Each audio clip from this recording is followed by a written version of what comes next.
Adaugo slapped a bundle into Nenna's hands and pointed at the forest line. "Bring firewood before the sun climbs, or don't come back," she said, her eyes cold and bright like sharpened glass.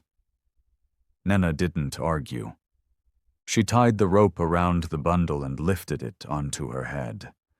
Her palms were already raw from the morning chores, pounding yam, washing the old man's clothes, sweeping every corner of the compound twice because Adaugo said she missed a spot. Her stomach groaned. She hadn't eaten since yesterday afternoon. Still, she lowered her gaze and said softly, "Yes, Mama." "Don't mama me," Adaugo snapped. "You think pity feeds mouths? Move." The words hit harder than the slap that followed. Nenna stumbled, caught herself, and hurried toward the narrow path that led into the forest. Behind her, Adaugo's laughter rang sharp and hollow, like a drum cracked from anger. The forest waited, vast, green, and endless. She paused at the edge, breathing in the smell of damp earth and wood smoke drifting from distant kitchens. Somewhere behind her, her father coughed, that dry, helpless sound that always tore her heart in half. For 5 years, Obiakor had not walked or spoken, only blinked when she fed him, and smiled faintly when she washed his feet. That smile was the only thing keeping her alive. The path twisted between tall trees, their leaves whispering secrets she couldn't understand. Every few steps, she adjusted the rope on her head, wiped sweat with the back of her wrist, and muttered a prayer under her breath. "Chukwu, please, give me strength today."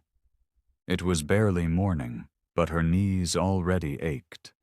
For as long as she could remember, this had been her life, waking before dawn to serve a woman who treated her like a stray dog. But Nenna stayed, because if she left, who would feed her father? Last week, her friend Chisholm had begged her again. "You're 20 now, Nenna. There's work in town. You can send for your father later. That woman will kill you." Nenna had shaken her head. "If I go, he'll die before the moon changes. I can't leave him." Chisholm sighed. "Then pray the gods see you, because no one else does." Those words haunted her now. A branch snapped somewhere to her left. She froze. Only the chirping of birds answered. Her breath came fast. She hated this forest. It was full of strange sounds, whispering wind, rustling leaves, and sometimes things that weren't wind or leaves at all. But she pressed on. Hours passed. The sun climbed. Sweat soaked her wrapper. She gathered sticks, tied them into a bundle, and balanced it on her head. Then, as she turned to leave, she heard it, a faint voice, old and cracked, calling for it somewhere deeper in the woods. "Help, oh child, please help me." Her heart skipped. She looked around. The sound came again, from behind a cluster of thick bamboo. Every warning her stepmother ever gave flashed in her mind. Never answer strange voices in the forest. They belong to spirits that drag the foolish into the ground. But the voice sounded human, weak, desperate. She hesitated, then moved toward it. Beyond the bamboo, she saw an old woman bent double under a load of firewood, twice her size. Her hair was white and wild, her wrapper torn. She was trembling, her bare feet bleeding from the roots beneath her. Nenna dropped her bundle and ran to her. "Grandmother, please, let me carry that." The woman turned slowly. Her eyes were pale, almost silver, but kind. She nodded once. "Bless you, my child. No one stops anymore." Nenna took the load from her shoulders. It was heavier than she expected, but she bore it without complaint. "Where are we taking it?" "Just there," the old woman said, pointing to a narrow path lined with moss. Nenna followed, her breath shallow. The path wound deeper into the forest than she'd ever gone. The air grew cooler. The light dimmed. Soon, they reached a small hut made of clay and palm leaves. Smoke rose from a little pot outside. "Put it down, my daughter," the woman said gently. Nenna dropped the bundle and wiped her forehead. "Sit," the woman offered. "Rest your bones." Inside, the hut was neat, surprisingly so. Calabashes hung from the wall. The air smelled of herbs and roasted yam. The old woman handed her a wooden bowl filled with food. "Eat." Nenna hesitated. "I should go. My stepmother."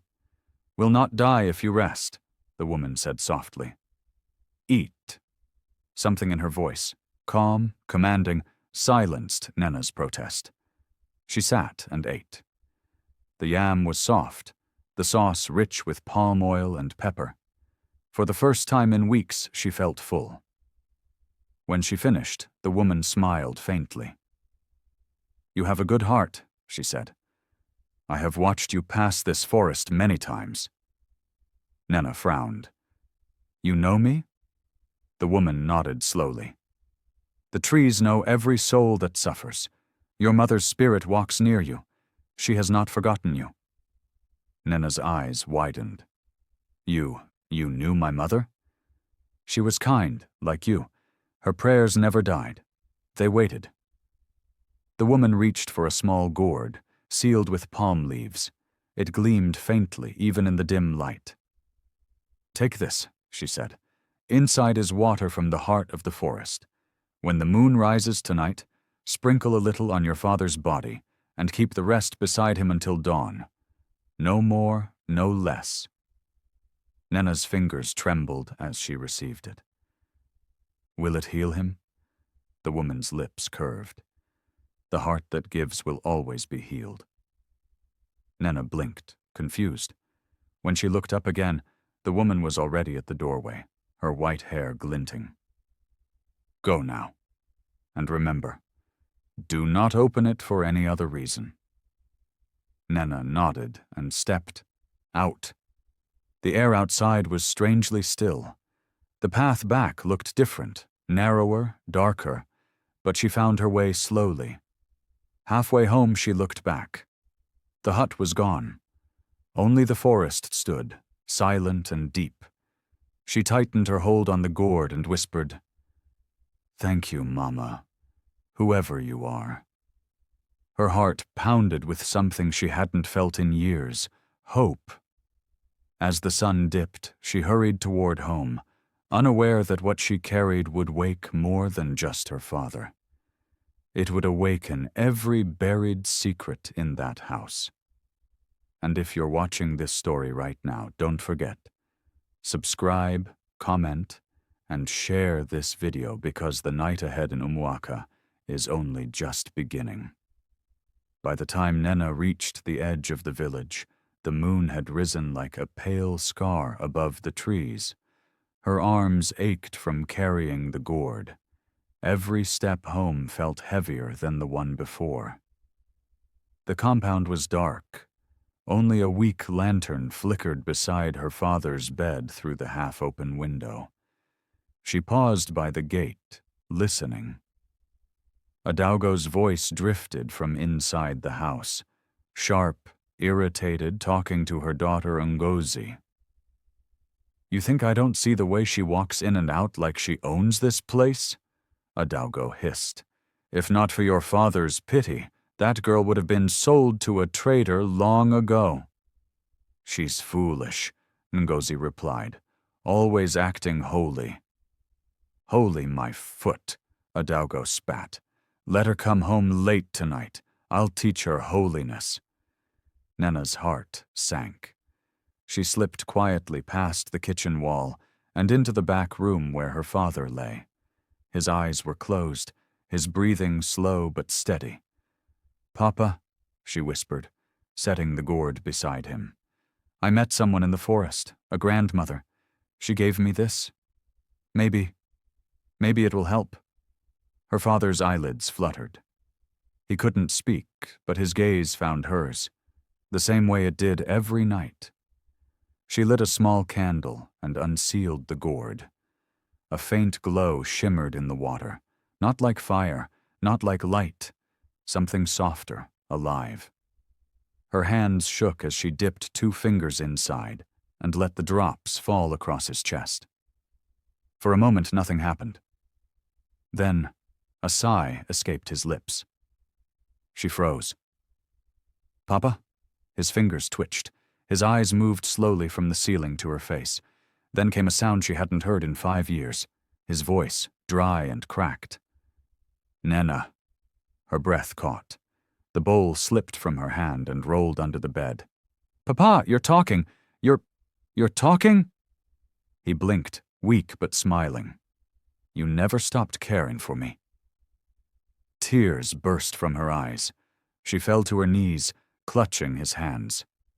"The gods heard us. Oh, Papa, you're healed." He laughed, a broken, rusty sound that filled the small room like music. His legs trembled as he tried to sit up. "Easy," she said, helping him lean against the wall. "Rest, please." "I can feel my body again," he whispered. "I can feel warmth." She looked down at the gourd. It no longer held water. Instead, inside it shimmered gold dust, bright as sunlight trapped in honey. "Papa, look." He stared in disbelief. "Where did this come from?" "The woman in the forest." Obiakar's expression changed, part awe, part fear. "No one goes deep into that forest and returns unchanged. You met someone sacred." "Should I thank her again?" He shook his head. "No. Gratitude lives in how we use what we're given." They sat in silence, the night air thick with wonder. Outside, the wind whispered through the raffia fence. In the other room, a Daugo stirred. "Ngozi, did you hear something?" Ngozi groaned. "Just rats, Mama. Sleep." But Adaugo's eyes remained open. Something in her bones told her the night had shifted. By morning, Obiakor had stood up. His steps were slow, his hands trembling, but he walked. The neighbors saw him at dawn and froze in disbelief. By midday, the whole village knew. Obiakor, the paralyzed farmer, was walking again. Chisholm ran to the house. "Nena, I heard—" She stopped short at the door, eyes wide. "By the gods, it's true!" Obiakor smiled weakly. "The gods favor those with clean hearts." Adaugo appeared from the kitchen doorway, forcing a smile. "Welcome back, husband. The gods are truly kind." Her words dripped with sweetness, but her eyes did not. That afternoon, Obiakor sent Nena to call the village gold buyer. When the man arrived and saw the shimmering dust in the gourd, he gasped. "This is pure treasure. Where did you find it?" Obiakor only smiled. "The forest gave it." Within a week, he sold part of it and rebuilt the house. New zinc roofing gleamed in the sunlight. The compound that once smelled of smoke and misery now carried the scent of roasted maize and laughter. But Adaugo's laughter was different. Tight, nervous, each smile felt like a lie she had to hold on her face. At night, she whispered to Ngozi, "That girl must have done something. No one gets rich overnight. What if she used charms?" Ngozi's eyes gleamed. "Then we'll get ours too. She won't be the only one blessed." Adaugo's jealousy festered like a wound. She watched Nena care for her father, cook his meals, laugh with him, pray with him. It burned her from the inside out. One evening, as the family sat outside watching the sunset, Adaugo spoke softly. "Nena, come here." Nena walked over, wary. "I want to thank you," Adaugo said, her voice syrupy. "Your father's health. It's a miracle. The whole village talks about your goodness." Nena's guard dropped a little. "Thank you, Mama." "Tell me," Adaugo continued, "what did you do in that forest?" "I just met an old woman who needed help," Nena said simply. And she rewarded you with gold? She gave me a gourd. I only used the water to clean Papa's skin. Adaugo smiled, but it didn't reach her eyes. Such powerful water. Where exactly in the forest did you meet her? I don't know the path anymore. It disappeared. Adaugo's hand clenched around her wrapper. How convenient, she muttered. That night, when everyone slept, she sat awake beside the window, staring at the moonlight spilling across the yard. Her mind churned with envy. By the next morning, she had decided what to do. Ngozi, she said, shaking her daughter awake, you'll go into that forest today. Ngozi sat up, startled. Me? For what? You'll find that woman. You'll bring back what Nena brought. Do you hear me? Ngozi frowned. What if I can't find her? Then you don't come back until you do. Ngozi hesitated. Mama, that forest. People say spirits live there. Adaugo grabbed her wrist. And since when do spirits frighten us? Do you want to live begging for her leftovers? Go and get your own blessing. Ngozi swallowed hard. If I get lost, you won't, Adaugo said coldly. Greed finds its way. Outside, the roosters crowed again. Nena stood at the doorway, hearing the faint edge in Adaugo's voice, though she couldn't catch the words. Something inside her warned that peace never lasts too long in a house built on hatred. She looked at her father, now laughing softly as he peeled cassava, and whispered a prayer. Whatever comes, keep us safe. If you've been moved by Nena's miracle so far, don't forget. Subscribe, like, and comment your thoughts below. The gods of Umuaka aren't done yet, and the forest still remembers every step taken within its heart. The next morning, the air felt heavy, thick with silence. Nena swept the compound, humming softly as her father dozed in the veranda's shade. Birds called from the trees. It should have been a peaceful day. But Adaugo's eyes followed her from the kitchen like a shadow. Ngozi was nowhere to be seen. By mid-morning, Nena noticed the missing calabash and the empty basket beside the kitchen wall. A strange unease stirred in her stomach. She stepped inside. Mama Adaugo, have you seen Ngozi? I haven't seen her since dawn. Adaugo didn't look up. She was slicing plantain with slow, deliberate strokes. She went to visit her cousin across the stream. Nena hesitated. Should I go and help her cross? No, Adaugo said quickly. She knows the path. Her voice sounded calm, but her fingers trembled slightly on the knife. Nena nodded and went back to sweeping, but she couldn't shake the feeling that something was wrong. Ngozi, meanwhile, was already deep in the forest. Her wrapper snagged on vines as she stumbled through the thick undergrowth, muttering curses, under her breath. She had tried to follow the same route Nena once took, but the forest looked different now, older, darker. Every rustle made her flinch. She swatted at mosquitoes and pressed on, wiping sweat from her face. Grandmother, she called at last, her voice echoing. Old woman of the forest, I've come to help. No answer. Show yourself. Still nothing, only the wind moving through leaves. She was about to turn back when she heard a faint humming, like a song drifting on the air. She followed the sound until she saw the same crooked hut, half hidden by vines. Smoke rose gently from the roof. Ngozi smiled triumphantly. Found you. The old woman sat outside on a stool, mending a basket. Her silver hair caught the sunlight. She looked up slowly, eyes steady and unreadable. You've come, she said quietly. Ngozi straightened her back. Yes, Mama. My mother sent me. She said you helped my sister. I helped a girl who helped me first, the woman said. Ngozi frowned. Then help me too.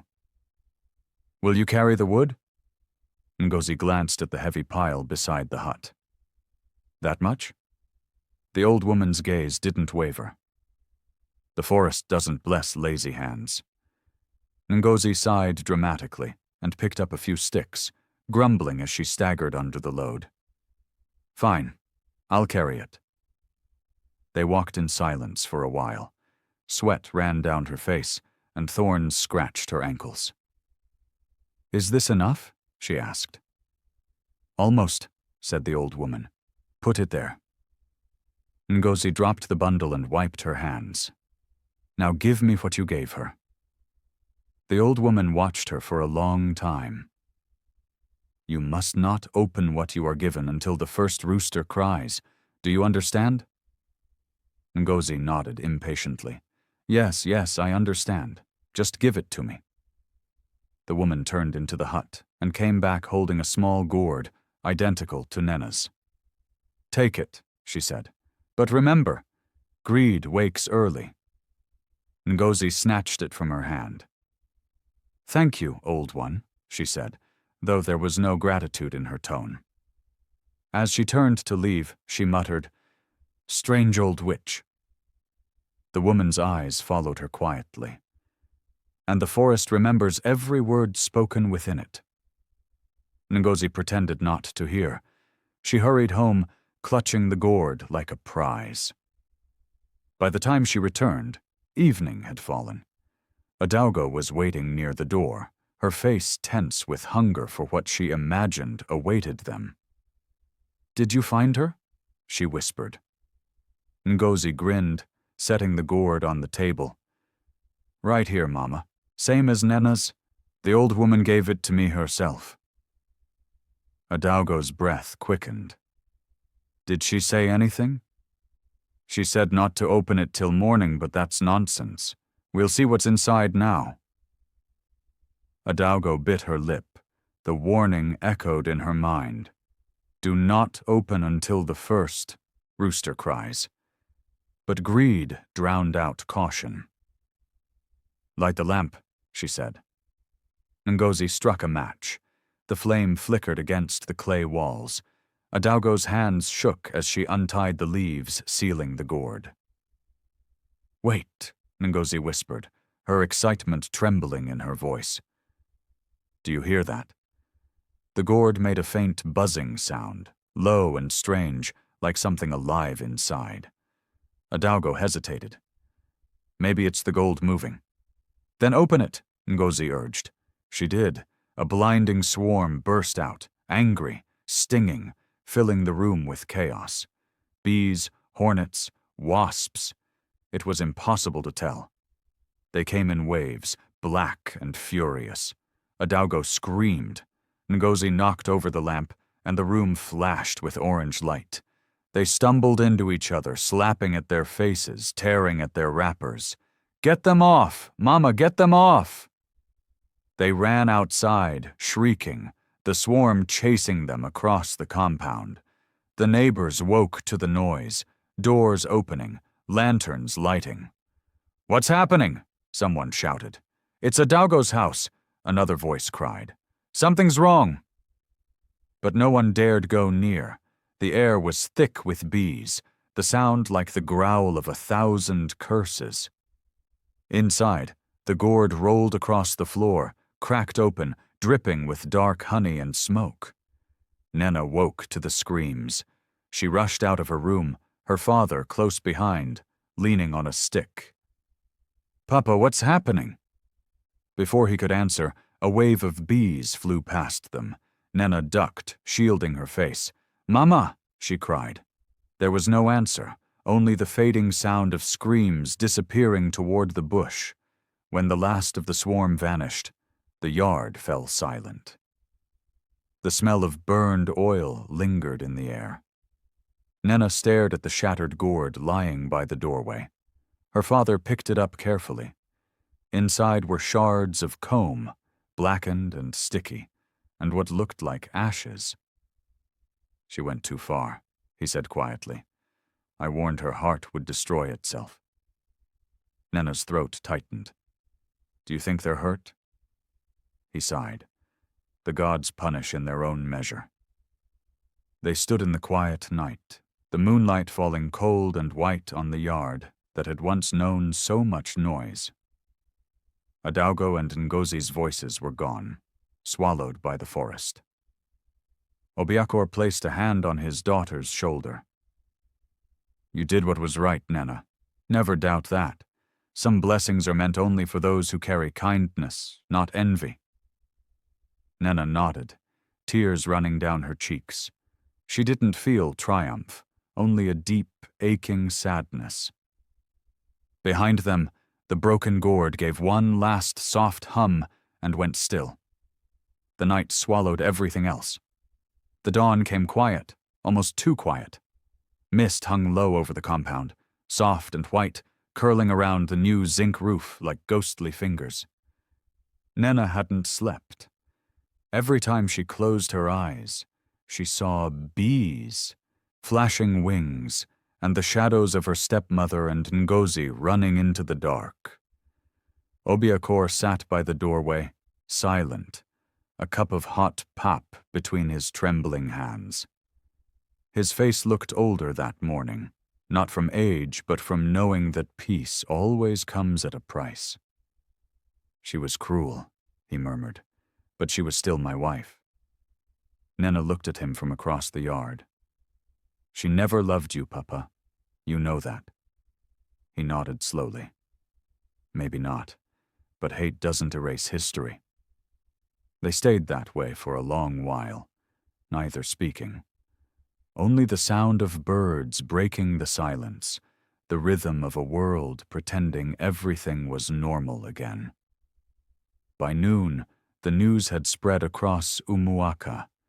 Villagers whispered that Adaugo and her daughter had been taken by forest spirits, a punishment for greed.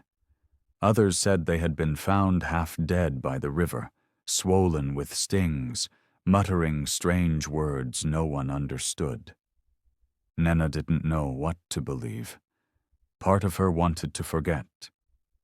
But another part, the part that remembered her mother's voice, the old woman's eyes, knew the forest never finished what it started in one night. That evening, as the sun dipped low, a knock echoed at the gate. Nena opened it and froze. 2 hunters stood there, supporting a figure between them, Adaugo. Her face was unrecognizable, swollen and covered in red welts, lips cracked, eyes wild with fear. Her wrapper was torn, her hair filled with dry leaves. She looked like someone who had crawled out from under the earth. The hunters lowered her gently onto the ground. One of them spoke softly. We found her by the old river bend, wandering barefoot. The younger one wasn't with her. Obiakor hobbled forward, staring in disbelief. Adaugo. Her gaze darted around the compound before landing on Nena. For a moment her eyes softened, then widened again in terror. She's coming, she whispered hoarsely. Nena frowned. Who? The woman. The old one. She's coming. The hunters exchanged uneasy glances. She's been saying that since we found her, one said. Obiakor crouched beside her, voice gentle. Adaugo, rest. You're safe now. Adaugo clutched his arm with surprising strength. Safe? None of us are safe. You don't understand. The forest gave us one warning. We broke it. She's coming to collect what's owed. Her voice cracked into a scream that made the chickens flutter in panic. The hunters backed away, crossing themselves. One muttered, She's cursed. They left quickly, not daring to look back. Adaugo's breathing grew shallow. Nena tried to comfort her, but the woman jerked away as if touched by fire. Don't touch me, your hands. Your mother's blood still follows you.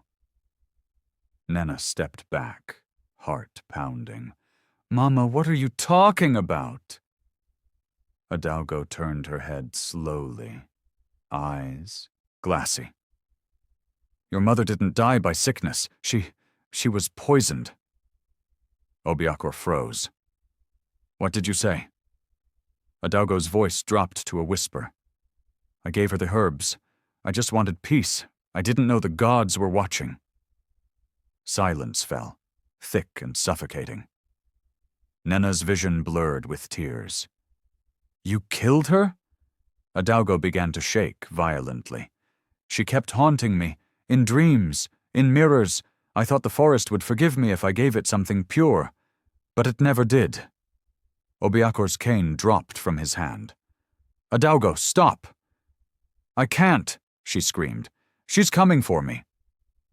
The sky darkened without warning.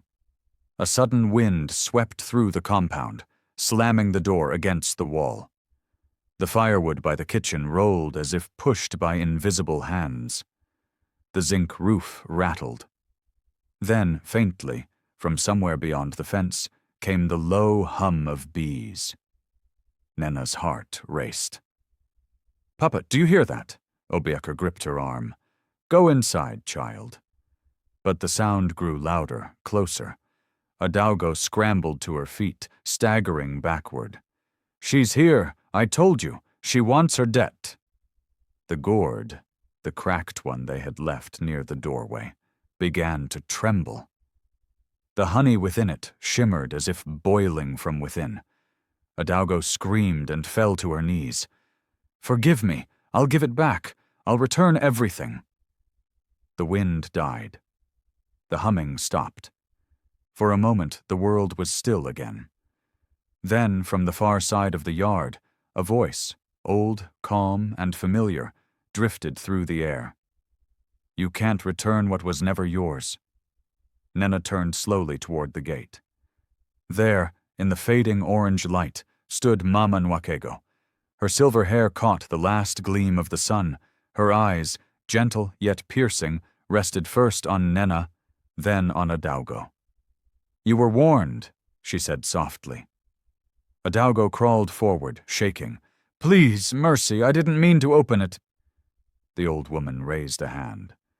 The bees returned, not in a swarm this time, but a slow, steady spiral, circling the gourd as though awaiting command. Nenna stepped between them, trembling. Don't hurt her. Please, she's already broken. Mama Nwakego's gaze softened. Mercy is not mine to give, child. The forest chooses its own justice. Obiakor fell to his knees. Spare my household spirit, mother. Whatever our sins, leave the innocent. The old woman looked at him long and hard. Your daughter's kindness bought your life back, but every light casts a shadow. You cannot keep both. The bees began to glow, faintly golden, forming a halo above the cracked gourd. Adaugo screamed once more as the glow wrapped around her. The air pulsed, a flash, then silence. When Nenna dared to open her eyes, the yard was empty. Adaugo was gone. So was Mama Nwakego. Only the faint scent of wild honey hung in the air. Obiakor stared at the spot where she had been. Is she... Nenna's voice was barely a whisper. Taken. They stood there until the crickets began to sing again. The stars appeared, one by one, like tiny candles lit for the dead.